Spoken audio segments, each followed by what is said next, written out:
Dios los bendiga, hermanos, en este día. Vamos a continuar con las clases de escuela dominical y vamos a ver un tema hoy que se llama la Biblia y la crítica textual. Si bien este tema es algo más técnico, que en el sentido de que tendremos que ver algunos puntos de, de historia o de documentación, voy a tratar de hacerlo lo más digerible posible, pues llega a ser un poco tedioso, un poco largo ese tema, pero vamos a verlo de una manera sencilla. De una verdad central de esta clase es una ciencia que ha demostrado ser valiosa y útil en el estudio de los manuscritos de la Biblia y para el descubrimiento del texto original. La crítica textual es la ciencia que se dedica a encontrar el texto original que escribieron los autores, comparando y analizando las variantes que existen en cada manuscrito que se ha descubierto hasta el día de hoy. Cuando hablamos de la palabra crítica, siempre pensamos que es algo malo, algo que no es correcto, algo que molesta, algo que es agresivo, pero la palabra crítica viene del griego críticos. Esta palabra tiene un significado que significa es capaz de discernir, y este también tiene un origen en otra palabra que se llama krinein, que significa separar, decidir, juzgar, pero a la vez este griego viene de una palabra indoeuropea que se llama krei, que es cribar, discriminar o distinguir.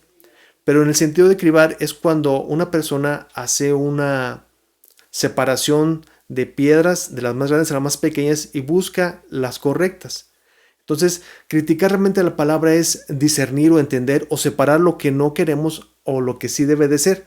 Entonces, la palabra crítica es una palabra que a lo mejor la malinterpretamos o la malentendemos, pero que es una palabra que es bien puesta en este sentido. El Antiguo Testamento fue escrito en su mayoría en hebreo, es de origen semita, el cual está relacionado con el ugarítico, con el fenicio y con el moabita. Realmente, la influencia más que tiene el hebreo es con el moabita. Este tiene un cananeo modificado, y cabe mencionar que solo algunas porciones están en arameo, como el libro de Daniel o de algunos profetas, pero es un arameo que se llama diplomático por cuanto se utilizaba en los círculos que tenían más conocimiento o más estudio.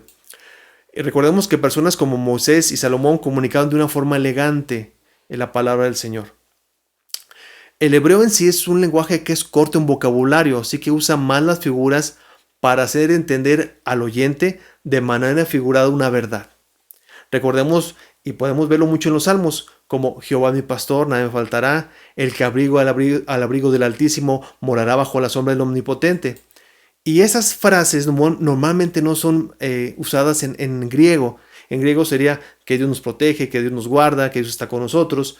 Entonces el hebreo utiliza muchas figuras. Es por eso que utiliza ese tipo de lenguaje, porque su vocabulario es corto y hasta trata de entender un mensaje a través de una figura. Dios comunica el mensaje al escritor. El escritor da el mensaje a través de su lenguaje. Es normal que nosotros encontremos algunos textos un poco en el sentido de que es más elevado su lenguaje, o otro más, un texto más de forma del pueblo. Eso es normal.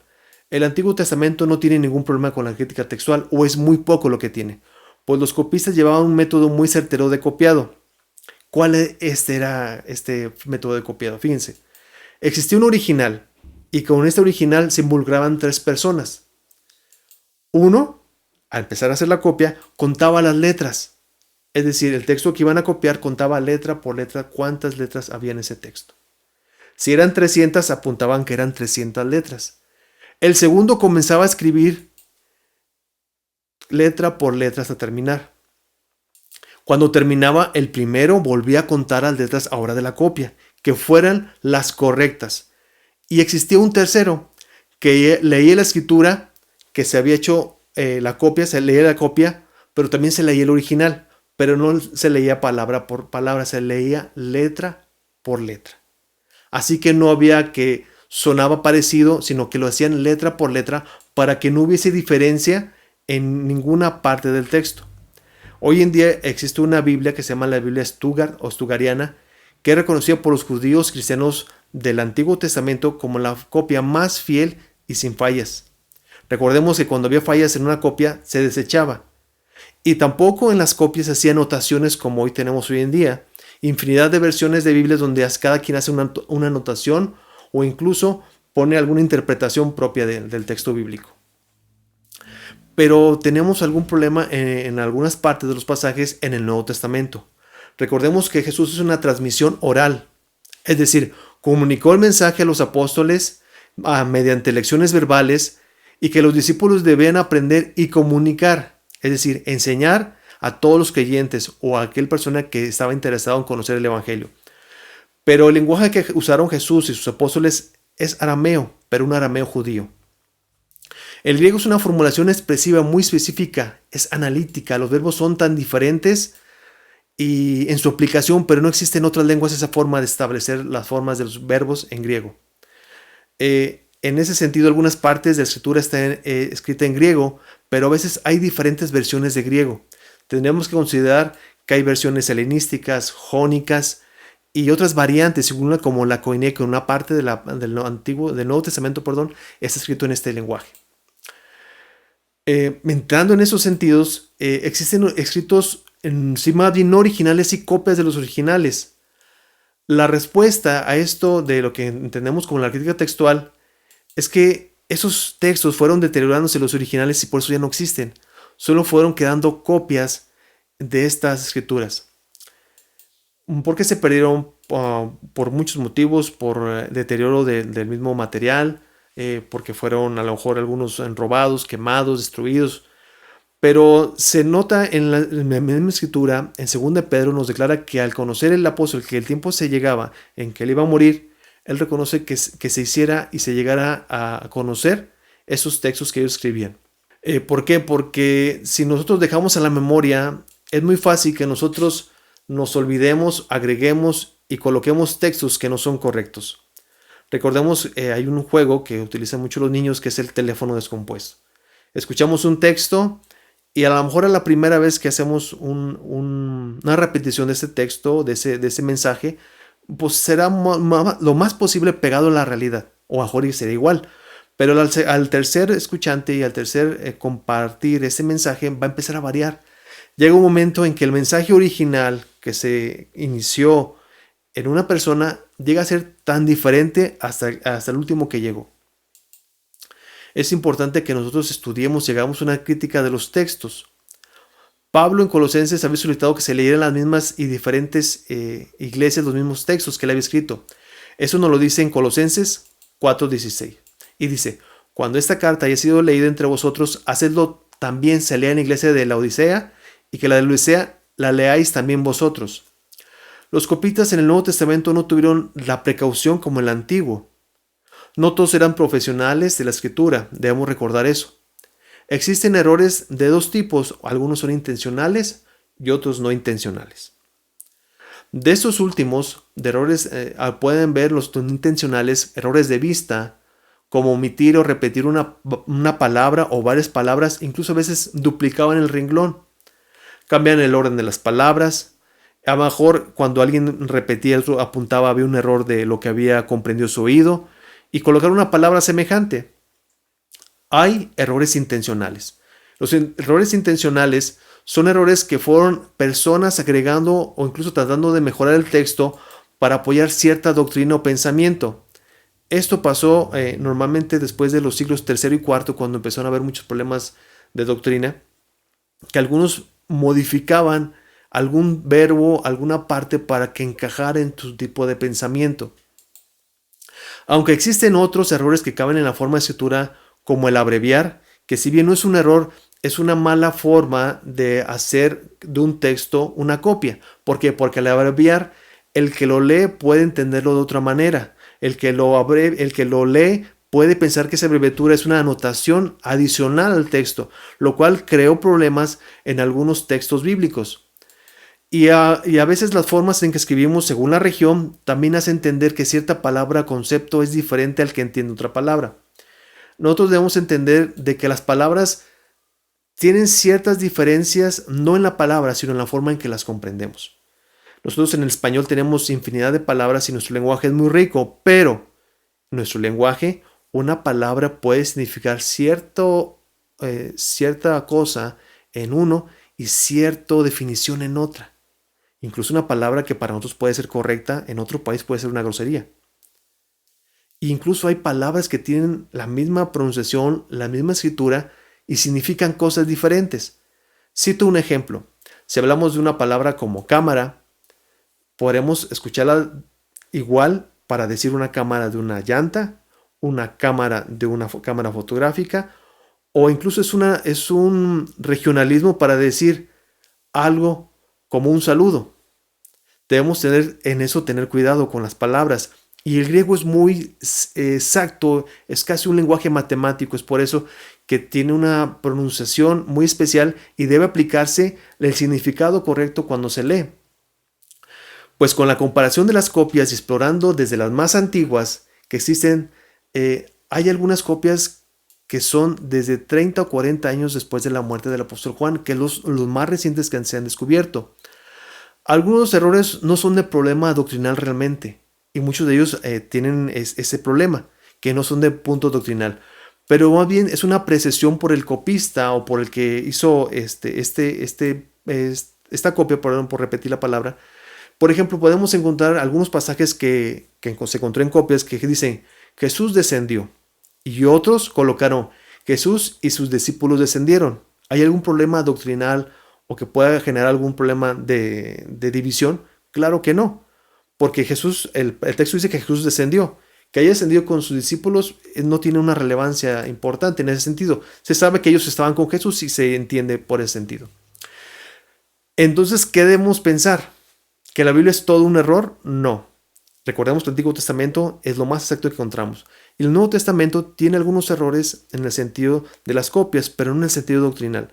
Y la mayoría de los textos avalan, entre lo que tienen las copias y la investigación, que los textos, la mayoría de lo que tenemos hoy en día es correcto. Hay algún problema en algunos textos, como el que decíamos, que hay una percepción diferente, pero no es un problema realmente doctrinal. Hay un aparato que se dedica al estudio crítico del Nuevo Testamento. ¿Por qué? Porque decíamos que este tipo de copias, este tipo de estudio necesita de expertos, no personas comunes y corrientes con algún conocimiento literario sencillo, no.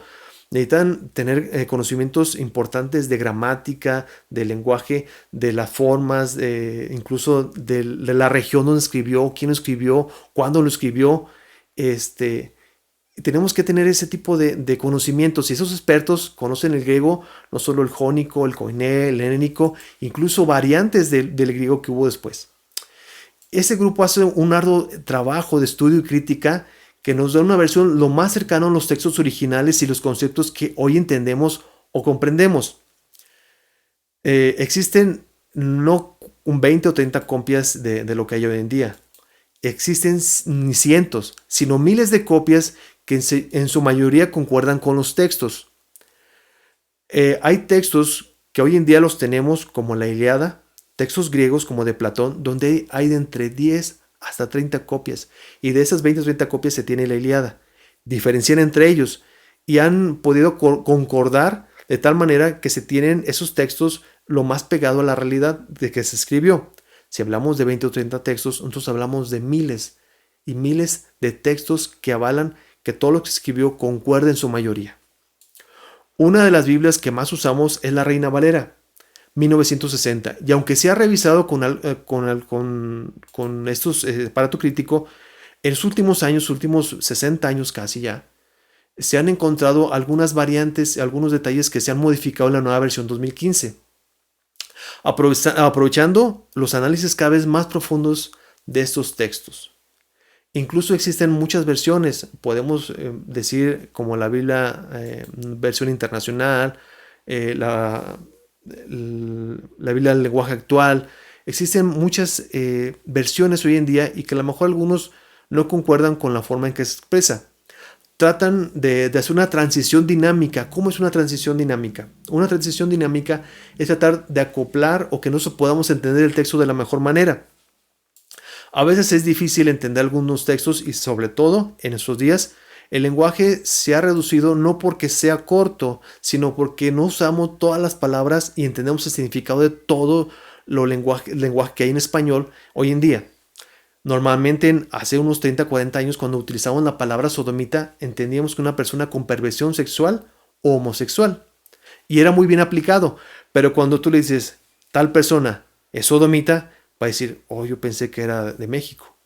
Porque no entendemos a veces el significado de la palabra sodomita, y en nuevas versiones se ha utilizado la palabra homosexual, es decir, nos lleva a una apreciación actual del contexto. Si bien no encierra todo, sí nos hace entender en qué punto estamos tratando. Existen variables de traducción por falta de elementos entendibles por el lector como figuras o animales. Es por eso que hay Biblias que no utilizan ciertos nombres de animales porque no son entendibles por algunos puntos. Si hablamos de esquimales, si hablamos de lugares en Sudamérica o en África donde no existen los animales y ellos nunca los han visto, se trata de llegar a una traslación dinámica lo más posible para que ellos puedan entender qué tipo de animales. Pero recordemos que el Espíritu Santo ha resguardado todos los conceptos doctrinales y podemos confiar en que el texto bíblico es fiel y verdadero. Para terminar esta clase, hermanos, quiero comentarlo. Debemos hablar de la exégesis y descubrir y respetar el significado original propuesto. Es lo que sabe que la Biblia debe interpretarse en su lenguaje usual y ordinario. Es el que acepta que la Biblia es su propio intérprete, según la cita de Isaías 28, 10 y versículo 3. Es decir, que solamente lo que Dios dijo y dice en su palabra es la palabra. Es verdad, perdón. Debemos tener cuidado con qué? Con tener problemas con nuestra herencia teológica. ¿Por qué hablo de una herencia teológica? Nosotros hablamos o expresamos lo que hemos heredado de nuestros padres en el sentido espiritual, en el sentido incluso paternal, de sangre, y a veces algunos conceptos pueden ser erróneos. ¿Por qué? Porque se utilizó en vez de la exégesis, la exegesis. ¿Qué es este punto? Este punto es tratar de acomodar el texto a una idea que nosotros tenemos. Eso es muy importante porque nosotros hemos cambiado, o algunos de nuestros anteriores padres entendieron un concepto mal. Y este concepto ha pasado de generación en generación. Hay un concepto que yo he escuchado muy comúnmente, como que la sangre de Cristo nos cubre de cualquier situación. Y la sangre de Cristo no tiene un concepto de protección, sino un concepto de salvación. Pero ese es un problema de exégesis, que no se ha tomado de la manera correcta. Entonces, esa herencia teológica debemos tener cuidado de nosotros buscar la traducción, si no bien la traducción, la interpretación correcta del texto. Debemos tener cuidado también de las tradiciones eclesiásticas. Es decir, nosotros hemos aprendido a ciertos modos, incluso a ciertas formas en que deben hacerse o realizarse el culto.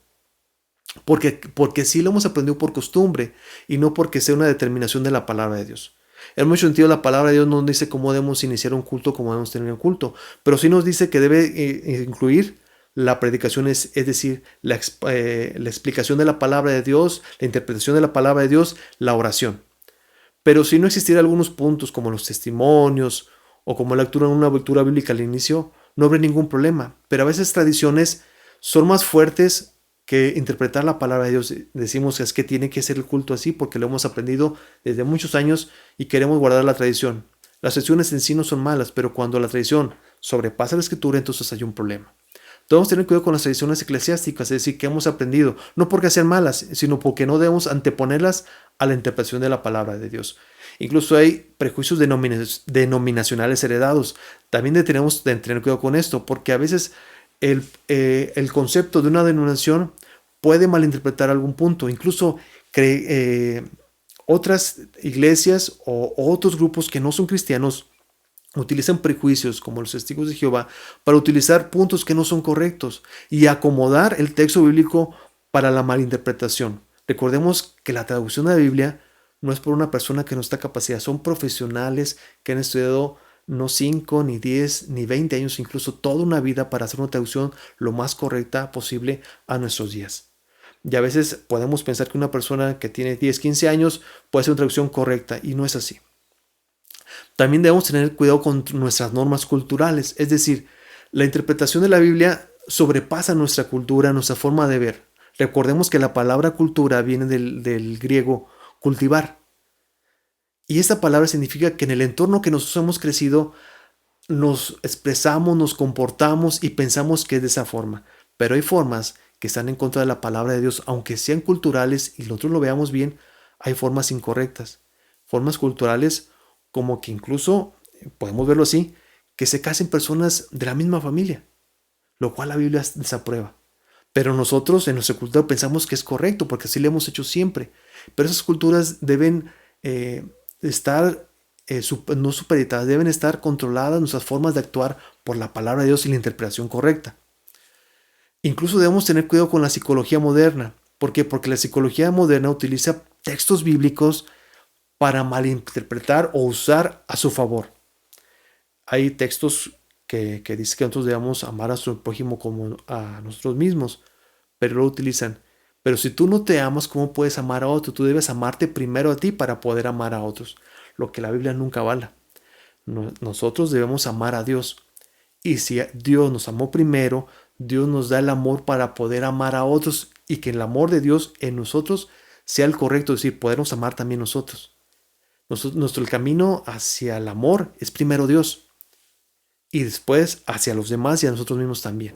Pero debemos tener cuidado con los aspectos psicológicos que bien envuelven algunos textos bíblicos y los hacen parecer correctos. Debemos acercarnos a la Biblia sabiendo que es la respuesta, no como un mar de dudas, sino que las verdades centrales están presentes ahí. Son evidenciadas como su amor, su justicia, su misericordia, su santidad, aprendiendo más el carácter de Dios y sus atributos. Recordemos que los textos que hoy tenemos hoy en día son los más cercanos al original.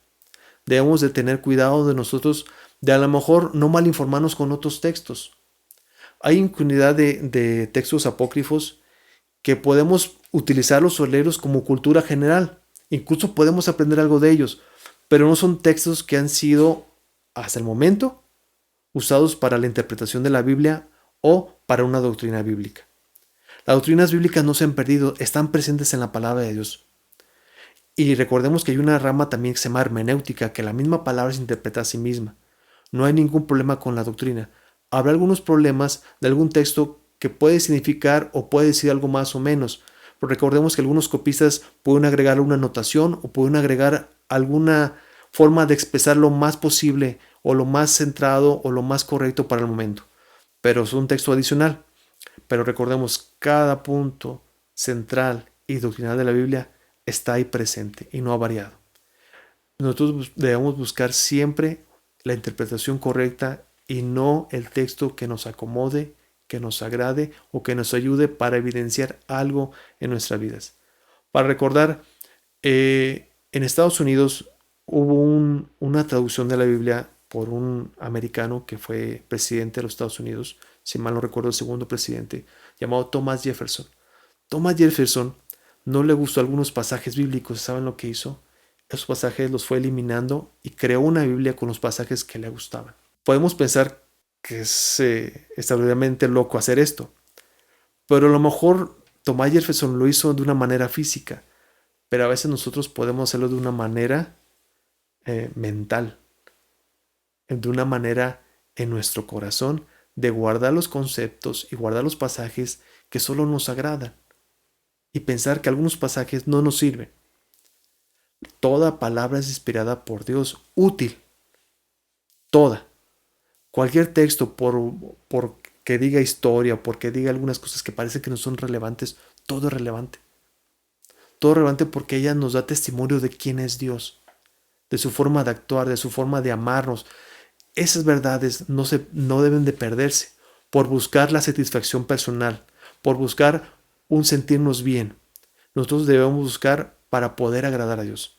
Es necesario que nosotros continuamente estudiemos la palabra de Dios, que haya una lectura constante de la palabra de Dios y hay una búsqueda de la verdad central de la palabra de Dios, no de la verdad que nos agrada.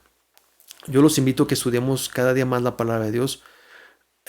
Hay muchos textos que se han tomado en cuenta para esta traducción de la Biblia y se ha llegado a lo más posible cercano a la realidad.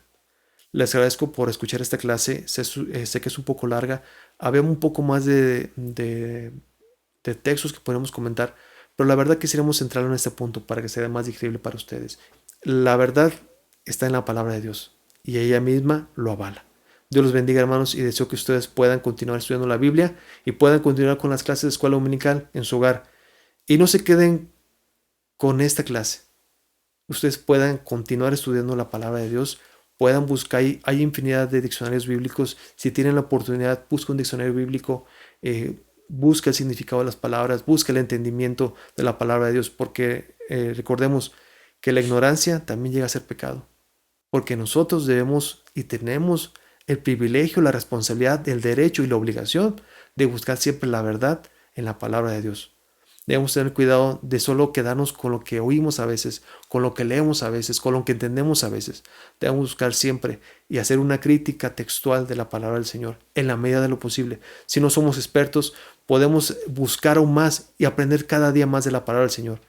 Y he oído de nuestro hermano Isaac que a veces ha comentado que entre más busca, más se entiende y más se queda con dudas.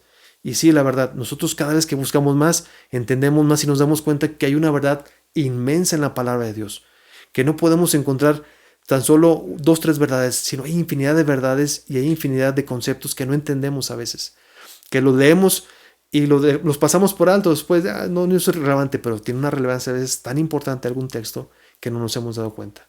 Les invito a que oremos y que busquemos a Dios cada día más. Dios los bendiga, hermanos.